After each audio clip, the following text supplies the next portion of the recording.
ये तुम्हारे करीब में पाक रब है जिन्होंने मुझे घर के इफ्तिताई तकरीब पे बुलाया था, चलो मैं उनके तुम्हें पास ले चलूं। उस पाक रब में जिस मकान के सामने मैं इफ्तिताई तकरीब में गया, एक ठेला लगा हुआ था। ये ठेला किसी गरीब का नहीं था, ये ठेला मेरे प्यारों किसी गरीब का नहीं था, किसी उजड़े हुए का नहीं था, ये अमीर आदमी का था जिसका बहुत बड़ा कारोबार लाहौर में था। फिर अल्लाह की तरफ से पकड़ के अंदर आ गया, पता नहीं किस बात पे पकड़ आ गई।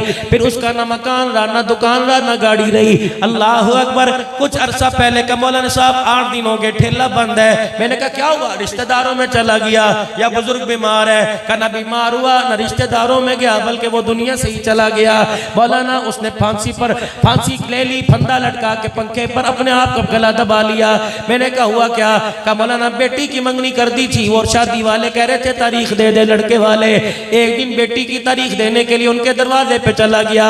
उस गरीब को क्या पता था इंसानियत का जनाजा निकालने वालों के पास जा रहा हूँ, इंसानियत को संभालने वालों के पास नहीं जा रहा। उनने कहा मियां जब बेटी की मंगनी की थी तो उस वक्त रईस था, मालदार था, हमने यही देख के रिश्ता किया।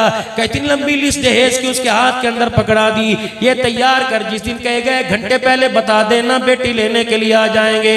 जब उसे फांसी के फंदे से मेरे अजीजों खुदकुशी के फंदे से नीचे उतारा, वही लिस्ट जो ससुराल ने लिख के दी थी वो नीचे पड़ी हुई थी और उसके नीचे लिखा हुआ था बेटी मुझे माफ कर देना, तेरा बाप तुझे कफन तो दे गया, तुझे लाल जोड़ा ना दे सका, सारी जिंदगी के आंसू तुझे अरमानों के दे गया है मेरी बेटी। मैं तो तेरे लिए डोली लेने गया था, मुझे क्या पता था डोली लेने वाला जनाजे की डोली पे खुद चला जाएगा।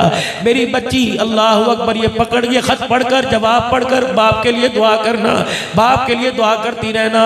अब सारी जिंदगी अरमानों पे गुजार देना, कोई होगा जो तुझे नेक समझ के ले जाएगा।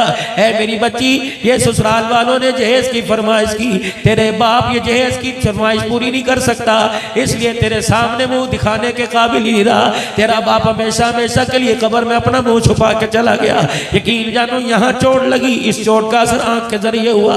मैंने कहा मियाँ सईद मियाँ नवीद रब्बे काबा की कसम ये घर की कहानी नहीं, हर घर की ये कहानी है।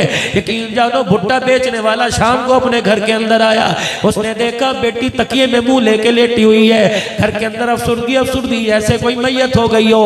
माँ से पूछने लगा, बीवी से पूछने लगा क्या बात है, पेट में दर्द है, बुखार है, डॉक्टर के लिए ले जाती। अल्लाह अकबर। कहने लगी ना पेट का दर्द है, इसको तो अरमानों का दर्द है। बाप कहने लगा क्या हुआ? का खुद ही जाके पूछ ले। बेटी के सर पे हाथ फेरा, उसने धाड़ मारी, चीख मार के रोने लग गई। बाप ने आंखों से पहचान लिया और कहा बेटी मुझे लग रहा है कि आज भी फिर तू किसी अमीरजादी का जहेज देख के आई है। ओ वीरो तुमने दिया उसने लिया, लेकिन किसी के दिल के टुकड़े तो ना किया करो। सारी देखने वाली नंबरदारनियां नहीं होती, सारी देखने वाली मेरे अजीजों चौधरानियां नहीं होती। पता नहीं अब्दुल हन्नान जैसे फकीर की बेटी भी कहीं चली जाए, मौलवी जो 10,000 तनख्वाह लेता है उसकी बेटी भी जाके खड़ी हो जाती है। मेरे अजीजों जो मस्जिद की करता है वो भी मेरे अजीजों खड़ा होता है, उसकी दीवानी खड़ी होती है। यकीन जानो हमने तो कलमा उस नबी का पढ़ा है जो लोगों के दिल तोड़ने नहीं आया बल्कि टूटे हुए को जोड़ने के लिए आया।